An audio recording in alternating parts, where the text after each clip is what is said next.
Hi, I'm Rabbi Brian. On this episode of This Rabbi and That Rabbi, I want to talk about Jesus, the revolutionary, how to fight power without fighting. When it comes to famous rabbis, there's really only one. I'm Rabbi Brian and I welcome you. This Rabbi on That Rabbi. I'm Rabbi Brian. I want to talk today about Jesus' advice on how to resist oppression without violence. Now, obviously, when we're feeling oppressed, we want to turn towards violence. We want to make ourselves bigger, make ourselves feel seen. We've been violated in some sense, and we want to right that wrong. And we can do that. Hashtag resist and hashtag revolution. And we need to do those things, but the question is how? And Jesus gives 3 strategies for resisting the empire. And by empire, he's talking about the Roman Empire. And in our minds, we might think of it as American corporations. We might think of it as, even if you go into a mythical sense of the dark side. How do you as a human being resist the lure of the empire? And Jesus is going to give us 3 different methods on how to resist oppression without violence. The first, turn the other cheek. The second, if somebody asks you for your one coat, give him your second. And the third, if you're asked to walk a mile, take the time and walk the second one. It's a revolutionary, non-violent approach to being violated. Somebody slaps you, Jesus says, turn the other cheek. Escalating violence with violence, as we heard from Martin Luther King Jr., darkness will not put out darkness, only light can do that. Hatred will not dispel hate, only love can do that. Turn the other cheek. That's advice to everyone. The other 2 pieces of advice need a little more unpacking to fully understand. When Jesus said, if somebody asks you for your first coat, give them your second. You need to understand the context of the time. In that the time in which Jesus lived, people had 2 coats. They had 2 garments. They had their outer garment that was used for sleeping. It was their coat. And they had their inner garment, their underwear, what they wore under that coat. And what Jesus is saying, if somebody asks you for their outer garment and is stealing something from you, offer them your inner garment too. And this is somewhat of a humorous, and because it's on the line. It's, if you give someone your undergarments, you need my garment so badly, take all of it. You're making them force you to be naked, which is culturally taboo. So you're saying to them, you're going to oppress me all the way, and you're putting it on them with your nonviolent act. And also, historically, to understand, in Rome, a centurion could ask somebody to carry their belongings. And the Roman centurions gathered some bad blood by forcing people to carry their things, for free for miles. And the Romans made a law. And the law said that the centurions could ask you to carry something for 1 mile only. And here Jesus is again saying, if a Roman centurion is not going to carry their own weight, the Roman centurion is not going to carry their own weight, offer to carry it a 2nd mile. And thereby you are going to make them awkward and uncomfortable because they're only allowed to let you carry it 1.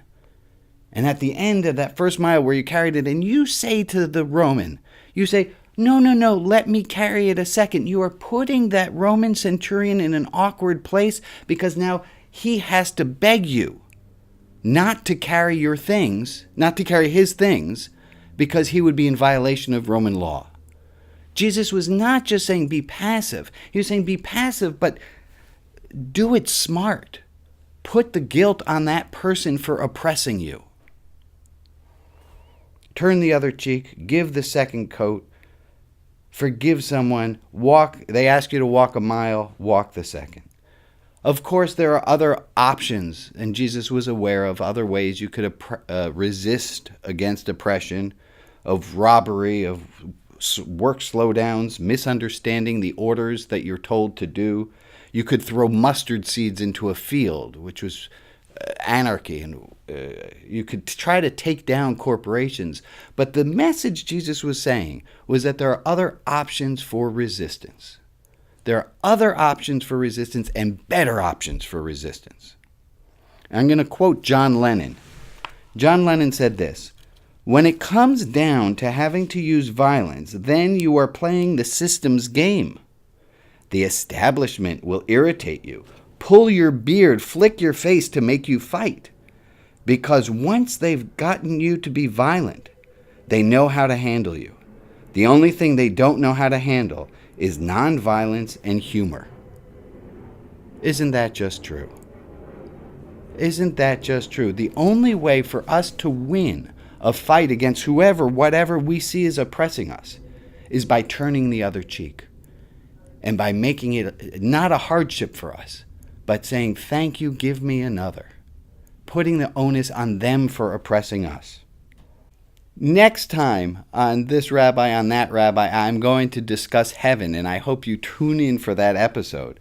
But I want to finish up one more thought about this, where Jesus turns the other cheek. Jesus is our poster child for nonviolence, for being like Gandhi, be like Martin Luther King Jr., to be but that's not always the case.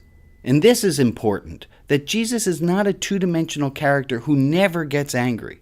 For in fact, Jesus does get angry, furiously angry, when he's at the temple. He gets angry, and I think there's something very important for us to see here, which is that there are times for anger. We are all going to get angry. Throughout the Hebrew Bible, every leader had a flaw, and that made them human, and that makes them relatable. And I see the same thing here with Jesus overturning the tables at the temple in Matthew. He gets so mad. And why does he get so mad? What is so upsetting to Jesus in this sense? He's furious because the temple is being used for something other than its purpose. The purpose of the temple is to help people connect to God. And what the people in the temple had done was they had done a political move to make it easier for sacrifices to be made by selling the sacrifices there at the temple. And that was, to Jesus, unimaginable. That how could a place that's an institution that's supposed to be standing up for the common good, how could that institution be now aligned with the oppression, taking a small bite of the poison apple, if you will? Jesus is so furious that he shouts, and he quotes Jeremiah. He says, "My house has become a den of robbers." And there's something, I go back to the resist oppression with nonviolence as so long as we can.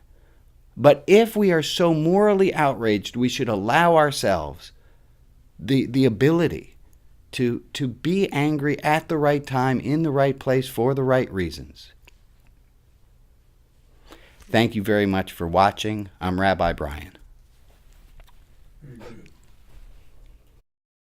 I'm Rabbi Brian, this Rabbi. I'm so glad you're watching. Next time, we'll talk about heaven. What did that mean? What did it mean in the context of the day? Also, surf on over to rotb.org. Please help this ministry. It's a small ministry with a big mission to help people find love, cease their hate, help people nourish their spiritual hunger. And if you like it, please share this news with your friends. Both the news about liberation is possible from within, and talk to them about religion outside the box. Thanks so much.